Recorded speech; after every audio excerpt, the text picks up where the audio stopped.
Jai Hind guys, welcome to Online Ventures by Exampur. I am Nitin Mishra, your English educator. How are you all? कैसे हैं आप सभी? Do let me know in the chat box. दोस्तों आज हम बात करेंगे कुछ बेहतरीन वोकैबुलरी की, कुछ बेहतरीन वर्ड्स की, तो क्लास में बने रहें और इस क्लास में बने रह करके आप प्लीज सेशन को लाइक और शेयर जरूर कर दें।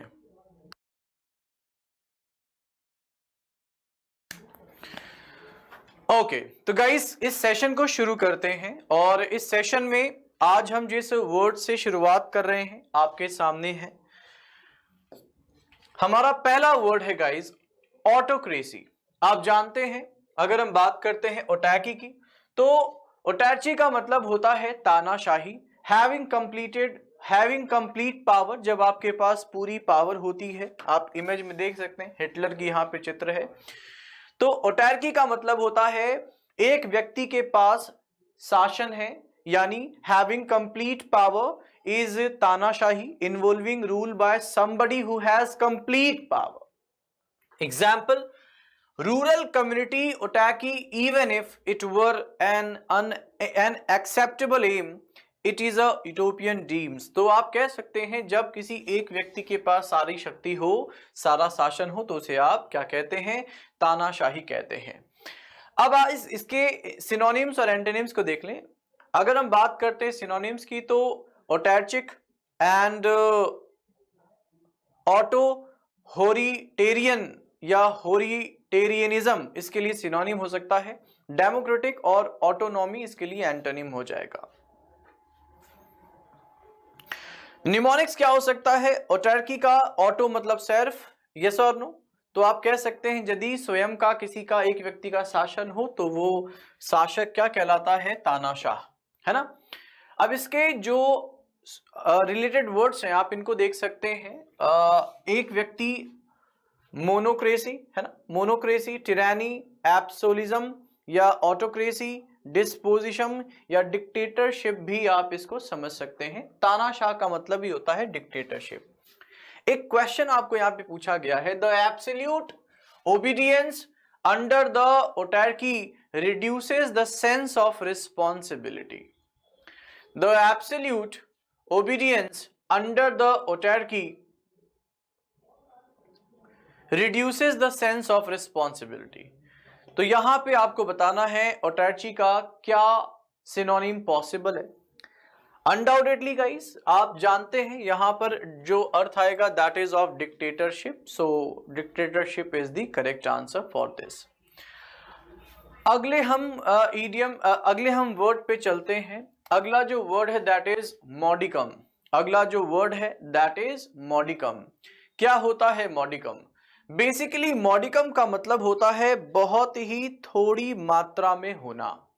मॉडिकम का मतलब होता है बहुत ही थोड़ी मात्रा में होना, यानी a small amount of something good such as truth, such as honesty. हम कहते हैं ना कि समाज में थोड़ी ही सही पर थोड़ी मात्रा में सत्य मौजूद है, इसी को आप मॉडिकम कहते हैं। एंटोनिम की बात करेंगे तो बहुत ज्यादा होना, अब्यूडेंस होना, माउंट होना, लॉट होना एंटोनिम हो जाएगा और फ्रेगमेंट होना, डैश होना क्या हो जाएगा? सिनोनिम हो जाएगा।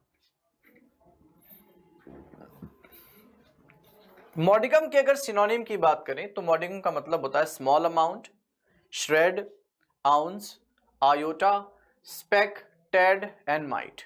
ये इसके क्या हो जाएंगे? रिलेटेड वर्ड्स हो जाएंगे। एक क्वेश्चन है, anyone with a modicum of common sense, little of common sense, थोड़ी मात्रा में कॉमन सेंस है, could have seen that plan wouldn't work. यानी यहां पर जो मॉडिकम का मीनिंग है बेटा दैट इज विट, यानी जिसके पास थोड़ा बहुत भी दिमाग है वो देख लेगा कि ये जो प्लान है वर्क नहीं करेगा। यहाँ पे आपने मॉडिकम को रिप्लेस किया किससे? विट से, जिसका मतलब है बहुत ही थोड़ा। आगे बढ़ते हैं दोस्तों। अगला जो वोकैब है that is relentless. What does the word relentless mean? Relentless का मतलब होता है बिना आराम किए, यानी लगातार, यानी निरंतर। कंटिन्यूइंग इन अ सेवर और एक्सट्रीम वे। एग्जाम्पल जरा देखें, there relentless use of water caused a flood in their lawn, है ना, जब उन्होंने लगातार बिना रुके बस पानी का इस्तेमाल करते गए तो अंत में इस निरंतर पानी के उपयोग से उन्होंने देखा कि उनकी लॉन में पानी भर गया है। अब गाइज इसके सिनोनिम्स पे बात करेंगे। रिलेंटलेस का सिनोनिम हो जाएगा मर्सीलेस और परसिस्टेंट, है ना। एंटोनिम हो जाएगा इररेजोल्यूट और लेनेंट। अब आते हैं रिलेटेड वर्ड्स पर। रिलेंटलेस का मतलब पहला हुआ मर्सीफुल। क्यों? अगर आपके घर में मान लो नौकर है, आप उससे लगातार काम कराए जा रहे हैं, मतलब उसे आराम करने के लिए नहीं कह रहे, तो अगेन इट मीन्स मर्सीलेस होना, है ना। अब मर्सीलेस को आप क्या कह सकते हैं? इनएग्जॉरेबल कह सकते हैं, इम्प्लिकेबल कह सकते हैं, अनयील्डिंग कह सकते हैं, रिमोर्सलेस कह सकते हैं, पिटीलेस कह सकते हैं, अनडेविएटिंग कह सकते हैं। और इसके लिए एंटोनिम हो जाएगा सबमिसिव या मर्सीफुल। और इसके अलावा एक और ग्रुप है जो कि अनरेमिटिंग को, सेंस को या अनब्रोकन को आप कह सकते हैं डिनोट करता है। Unbroken, unfaltering, unflagging, unrelieved, non-stop, unabated, uncessant या unrelenting, इन सभी शब्दों को आप इसका सिनोनिम मान सकते हैं। क्वेश्चन एक टू और आपके सामने है। You have to be as single-minded and relentless as your rival if you want to get to the top. तो यहां पे रेलेंटलेस का मतलब क्या है? रेलेंटलेस का मतलब है ऐसा व्यक्ति जो निरंतर चलता रहे, अनअबेटेड। अगला एक और गाइस हमारे पास वर्ड है, that is implication. What does implication means? Implication means निहितार्थ। निहित का मतलब आप जानते हैं ना, हम अक्सर कहते हैं कि ये मीनिंग उस शब्द में निहित है, मतलब समाई हुई है, मतलब छिपी हुई है। तो इम्प्लीकेशन का मतलब होता है समथिंग दैट इज सजेस्टेड और इनडायरेक्टली स्टेटेड, मतलब जो उसमें छुपी हुई मीनिंग है, जो सामने से नहीं कही जा रही परंतु उसमें वो अर्थ छिपा हुआ है, तो आप इसे क्या कहेंगे? इम्प्लीकेशन कहेंगे। They fail to consider the wider implications of their action. वो भूल गए कंसीडर करना अपने रिएक्शन का इम्प्लीकेशन, है ना। इस तरीके से इसका एग्जाम्पल आप देख सकते हैं। The development of the site will have implications for the surrounding country side, यानी आप इन तरीकों से इस शब्द को यूज कर सकते हैं। इन्फरेंस और इंटीमेशन एक सिनोनिम हो जाएगा। स्ट्रेट फॉरवर्ड होना, एक्सप्लिसिट होना एंटोनिम हो जाएगा, है ना। अब इम्प्लीकेशन को अगर आप समझेंगे तो आप देख पाएंगे कि इम्प्लीकेशन के 3 अर्थ निकाले जा सकते हैं: सजेशन, कॉन्सिक्वेंस, इन्वॉल्वमेंट। सबसे पहले हम सजेशन को देखते हैं। सिग्निफिकेंस, प्रिजम्पशन, ओवरट्यून, इन्यूनडो, इंटीमेशन एंड इंसिनुएशन और सिग्निफिकेशन क्या हो जाएंगे? सजेशन के लिए एक अच्छे वर्ड्स हो सकते हैं। कॉन्सिक्वेंस के सेंस में upshot, complication, ramification, developments, result, consequences, और इन्वॉल्वमेंट के लिए इंटेंगलमेंट, इनक्रिमिनेशन, कनेक्शन, एसोसिएशन और इन्वॉल्वमेंट एक अच्छे वर्ड ग्रुप हो सकते हैं।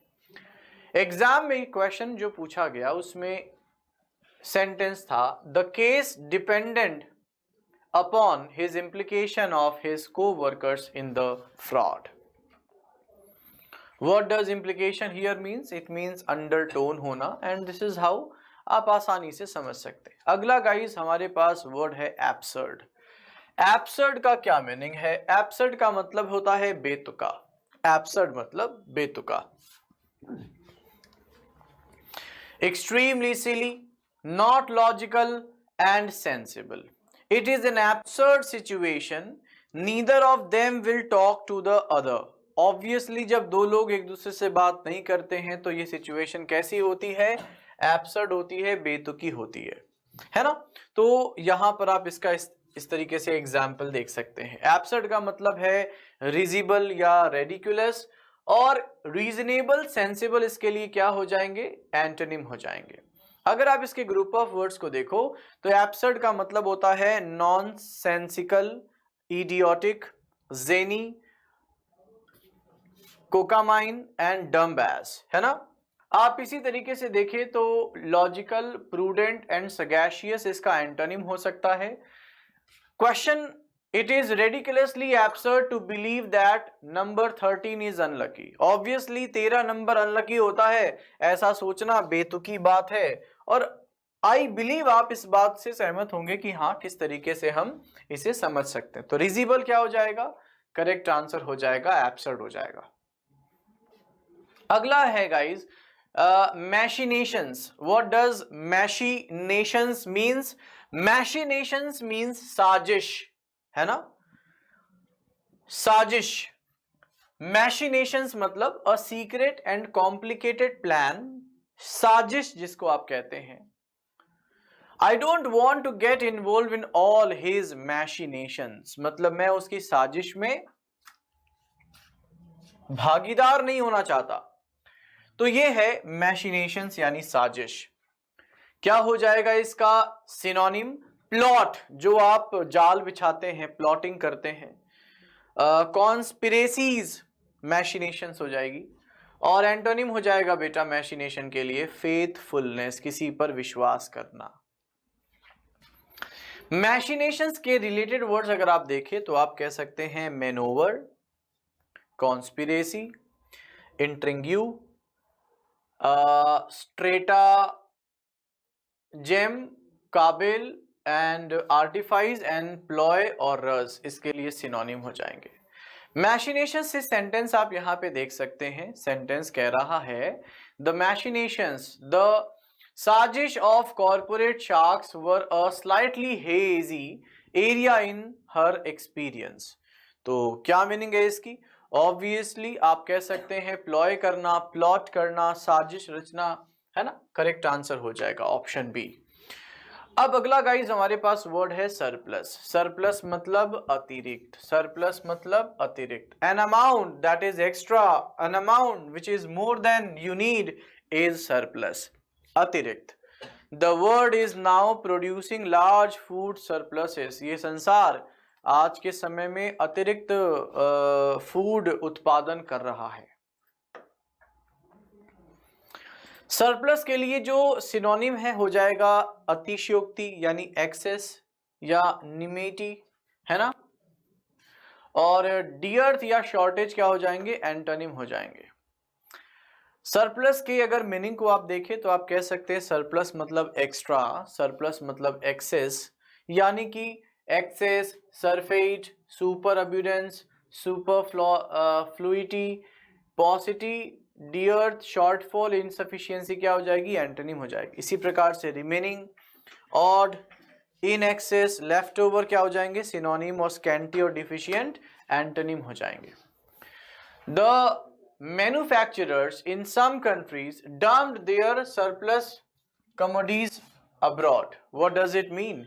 इट मीन्स ऑब्वियसली कि उन्होंने अपने सरप्लस कमोडिटीज को क्या किया, यानी एक्स्ट्रा कमोडिटीज के साथ क्या किया। तो सरफेट मतलब बेसिकली सरप्लस होना, एक्स्ट्रा होना। तो दोस्तों मेरी आशा है कि आपको ये जो वोकैबुलरी थी पूरी तरीके से अच्छे से समझ आई होगी। आपको अच्छे से समझ आई होगी। तो क्लास को गाइज यहीं पे पॉज करते हैं और मैं आशा करता हूं कि आपने आज क्लास में बहुत सारे नए शब्दों को सीखा होगा और कुछ रिवीजन करने को भी आपको मिला होगा। तो आशा करता हूं आपका रिवीजन, आपकी लर्निंग बहुत अच्छी गई होगी। अगली क्लास में फिर मिलेंगे। Have a great and fantastic academic journey, do well in the examination, work harder, work smartly. This is Online Benchers by Exampur and I am Nitin Mishra and I will see you all in the next class. Thank you so much. Jai Hind. Take care. Bye-bye.